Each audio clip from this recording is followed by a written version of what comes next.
Hello friends, welcome to my YouTube channel study with सभी। मैं हूं सविता। दोस्तों, आज के इस वीडियो में जैसा कि आप सब थंबनेल देख चुके होंगे कि आज हम लोग बाल विकास के क्वेश्चन करने वाले हैं, जो कि 2011 का प्रीवियस ईयर पेपर है। तो आज उसी की प्रैक्टिस करेंगे। जैसा कि आप सब जानते हैं कि किसी भी पेपर की तैयारी करने के लिए प्रैक्टिस और प्रीवियस ईयर पेपर का काफ़ी अहम रोल होता है और ये काफ़ी हद तक हेल्प भी करते हैं। तो आज हम प्रीवियस पेपर के CDP का सेक्शन करने वाले हैं, जिसमें 30 क्वेश्चन है। तो चलिए आज के क्वेश्चन देखते हैं।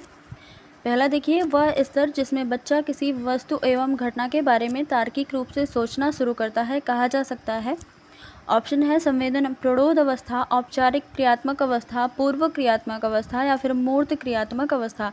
तो यहाँ पर आपसे ये पूछा गया है कि बच्चे की वह अवस्था बतानी है जिसमें बच्चा किसी वस्तु एवं घटना के बारे में जब वो घटना को देखता है तो अपने तर्क देने लग जाए, यानी कि तार्किक रूप से सोचना शुरू कर दे। तो वो अवस्था होती है मूर्त क्रियात्मक अवस्था, जो कि 7 से 12 वर्ष की मानी जाती है। ऑप्शन डी जो है ये सही हो जाएगा। अगला है, बच्चों के बौद्धिक विकास के 4 सुस्पष्ट स्तरों को पहचाना गया था। कोलबर्ग द्वारा, एरिक्सन द्वारा, स्किनर द्वारा या फिर पियाजे के द्वारा। तो यहाँ पर ऑप्शन डी यानी कि पियाजे के द्वारा बच्चों के बौद्धिक विकास के जो 4 स्तर थे वो पहचाने गए थे, जो कि कौन कौन से थे ये भी जान लीजिए। संवेदी पेशी अवस्था पहला था, जो कि जन्म से 2 वर्ष माना जाता है। दूसरा पूर्व संक्रियात्मक था, जिसमें 2 से 7 वर्ष की अवस्था होती है। तीसरा मूर्त संक्रियात्मक अवस्था होती है, जो कि 7 से 12 वर्ष मानी जाती है। और चौथा जो होता है वो औपचारिक संक्रियात्मक अवस्था, जो कि 12 से प्रौढ़ावस्था मानी जाती है। अगला देखिए, अल्पवयस्क बच्चों के अधिगम प्रक्रम में अभिभावकों की भूमिका कैसी होनी चाहिए। निषेधात्मक, अग्र सक्रिय, संवेदनात्मक या फिर उदासीन। तो यहाँ पर ऑप्शन नंबर बी यानी कि अग्र सक्रिय सही हो जाएगा। अगला है, बच्चों के संज्ञानात्मक विकास को सबसे अच्छे तरीके से कहाँ परिभाषित किया जा सकता है। खेल के मैदान में, विद्यालय एवं कक्षा में, ऑडिटोरियम में या फिर गृह में। तो यहाँ पर ऑप्शन नंबर बी यानी कि विद्यालय एवं कक्षा में बच्चों के संज्ञानात्मक विकास को सबसे अच्छे तरीके से परिभाषित किया जा सकता है। ऑप्शन बी जो है ये राइट हो जाएगा। अगला देखिए, डैश को अनुप्रेरित शिक्षण के एक संकेत के रूप में विवेचित किया जा सकता है। कक्षा में अधिकतम उपस्थिति, शिक्षक द्वारा दिया गया उपचारात्मक कार्य, विद्यार्थियों द्वारा प्रश्न पूछना या फिर कक्षा में पूर्ण नीरसता। तो यहाँ पर ऑप्शन सी यानी कि विद्यार्थियों द्वारा प्रश्न पूछना ये राइट हो जाएगा। अगला है, निम्न कक्षाओं में शिक्षण की खेल विधि आधारित है। शारीरिक शिक्षा कार्यक्रमों के सिद्धांतों पर, शिक्षण की विधियों पर या फिर विकास एवं वृद्धि के मनोवैज्ञानिक सिद्धांत पर या फिर शिक्षण के सामाजिक सिद्धांतों पर। यहाँ पर ऑप्शन सी जो है ये राइट हो जाएगा, विकास एवं वृद्धि के मनोवैज्ञानिक सिद्धांतों पर। अगला है, डिसलेक्सिया संबंधित है मानसिक विकार से, गणितीय विकार से, पठन विकार से या फिर व्यवहारिक विकार से। तो यहाँ पर ऑप्शन सी यानी कि डिसलेक्सिया पठन विकार से संबंध रखता है।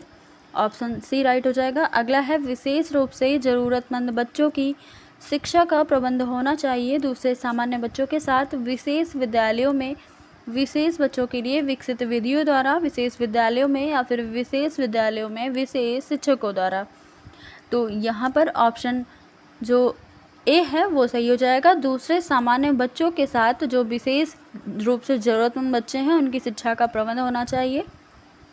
अगला है, अधिगम के प्रक्रम में अभिप्रेरणा सीखने वालों की स्मृति को तेज बनाता है, पुराने अधिगम से नए अधिगम को विभेदित करता है, एक दिशीय रूप से सोचने में सीखने वालों को प्रस्तुत करता है या फिर नए सीखने वालों में अधिगम के लिए रुचि का सृजन करता है।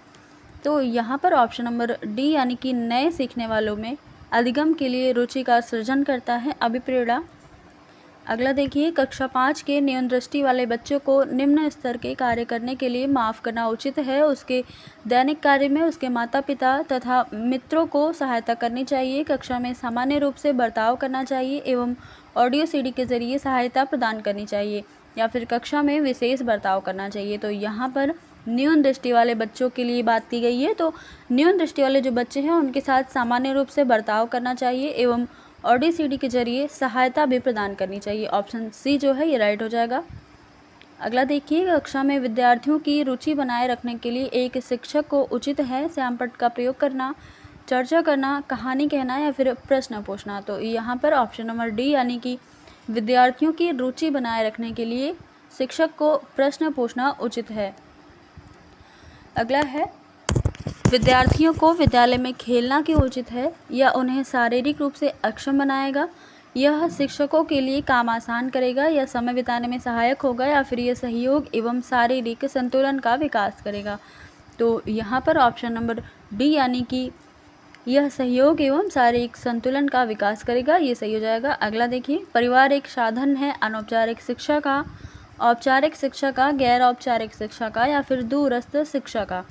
यहाँ पर ऑप्शन ए यानी कि परिवार एक अनौपचारिक शिक्षा का साधन है, ऑप्शन नंबर ए राइट हो जाएगा। अगला देखिए, एक शिक्षक विद्यार्थियों में सामाजिक मूल्य को विकसित कर सकता है महान व्यक्तियों के बारे में बोल करके, अनुशासन की अनुभूति को विकसित कर, आदर्श रूप से बर्ताव कर, या फिर उन्हें अच्छी कहानियाँ सुनाकर।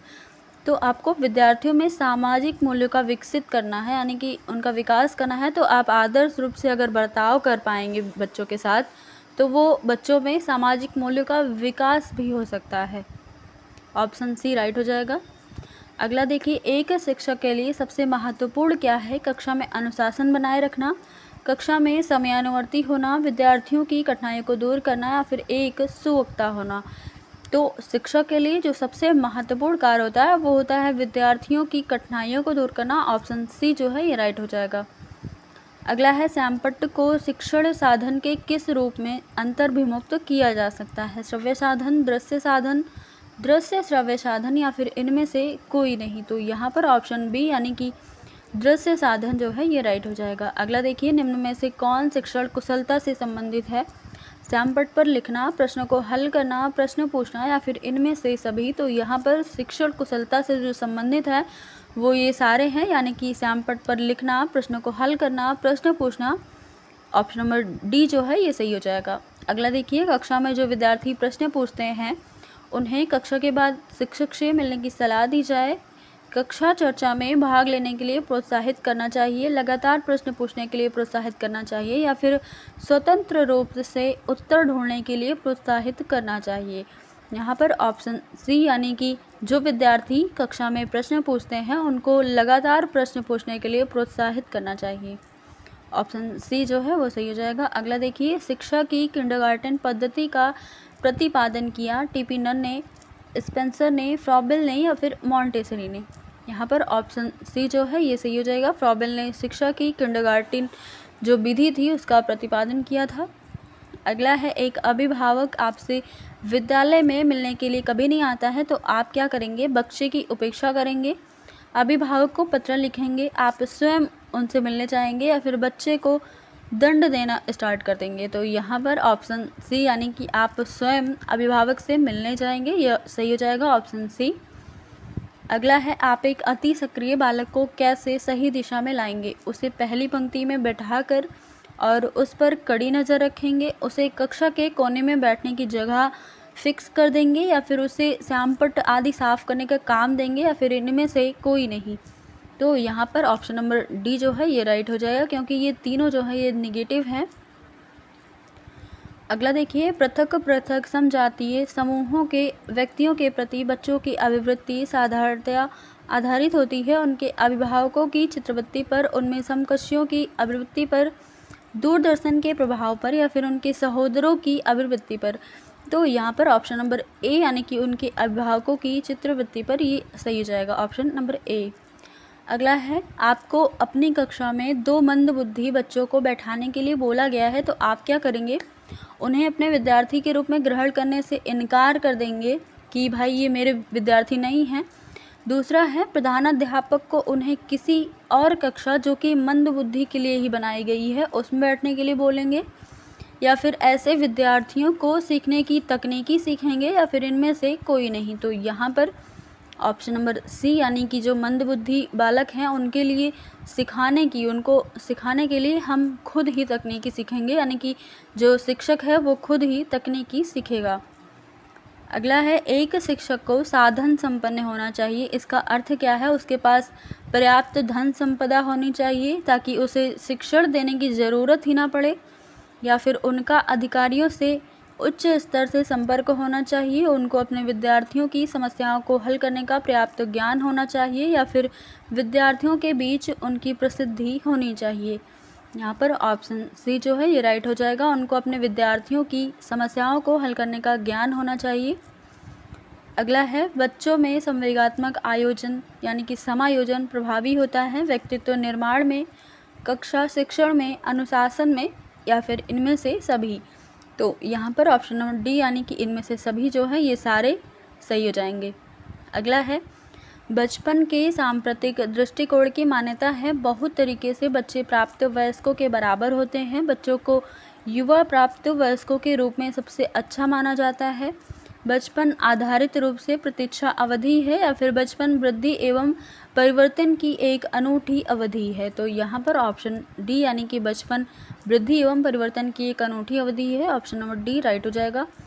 अगला है एक प्रमाणीकृत पठन परीक्षण के लिए 5वीं कक्षा को प्रस्तुत करने में शिक्षक को आधिकारिक परामर्श दिया जाता है कि बच्चों को बोलना कि परीक्षण बहुत ही इम्पोर्टेंट है तथा वह उनमें सबसे अच्छा करेगा। पूर्ववर्ती परीक्षा से प्रधान प्रश्नों को चिन्हित करना एवं छात्रों को उन्हें उत्तर देने की अनुमति देना। निम्न कोटि के पाठकों को प्रशिक्षण देना ताकि कक्षा के जो शेष बच्चे हैं किसी भी तरीके से अच्छा कर सके। परीक्षा में आने वाले समान प्रकार के प्रश्नों के उत्तर देने के लिए छात्रों को अभ्यास करना, यानी कि जो एग्ज़ाम में आने वाले क्वेश्चन हैं उन्हीं तरीके जितने क्वेश्चन होते हैं सेम उनका अभ्यास करना। ऑप्शन नंबर डी जो है ये राइट हो जाएगा। अगला देखिए, असंगठित घर से आने वाला बच्चा सबसे अधिक कठिनाई का अनुभव करेगा स्वनिर्मित पाठों में, स्वतंत्र अध्ययन में, नियोजित निर्देश में या फिर अभ्यास पुस्तिकाओं में। यहाँ पर ऑप्शन ए यानी कि सुनिर्मित पाठों में ये सही हो जाएगा। अगला देखिए, आप देखते हैं कि एक छात्र जो है बुद्धिमान है, आप क्या करेंगे उसके साथ संतुष्ट रहेंगे, उसे अतिरिक्त गृह कार्य नहीं देंगे, लेकिन जो मतलब वह सबसे अधिक प्रगति कर सके उस तरह उसे अनुप्रेरित करते चले जाएंगे या फिर उसके अभिभावकों को सूचित कर देंगे कि वह बुद्धिमान है। तो यहाँ पर ऑप्शन सी यानी कि वह जैसे भी प्रगति कर रहा है बच्चा उसे उसी तरीके से अनुप्रेरित करेंगे। ऑप्शन सी जो है ये राइट हो जाएगा। अगला है जो कि लास्ट क्वेश्चन है आज का, यदि कुछ विद्यार्थी कक्षा में अध्ययन की चित्रवृत्ति में नहीं है, यानी जो कुछ विद्यार्थी ऐसे हैं जो पढ़ना नहीं चाह रहे हैं, तो आप क्या करेंगे, उन्हें अध्ययन के लिए बाध्य करेंगे कि भाई पढ़ो ही। उन विद्यार्थियों को कक्षा छोड़ने के लिए कहेंगे, उन्हें चेतावनी देंगे कि वो अवश्य अध्ययन करें, नहीं तो आप प्रधानाध्यापक को सूचित कर देंगे या फिर उन्हें उनकी रुचि अथवा आप अपने विषय के अनुसार रुचिपूर्ण चीज़ें बताएंगे। तो यहाँ पर ऑप्शन नंबर जो डी है ये सही हो जाएगा। बच्चों को उनकी रुचि अथवा आप अपने विषय के अनुसार रुचिपूर्ण चीज़ें बताएंगे। तो गाइज़ आज के थे ये क्वेश्चन। तो फ्रेंड आज के क्वेश्चन आपको पसंद आए हो तो वीडियो को लाइक शेयर सब्सक्राइब करिएगा और साथ ही बेल आइकन को भी प्रेस करिएगा जिससे आने वाली वीडियो का नोटिफिकेशन आपको सबसे पहले मिल सके। धन्यवाद।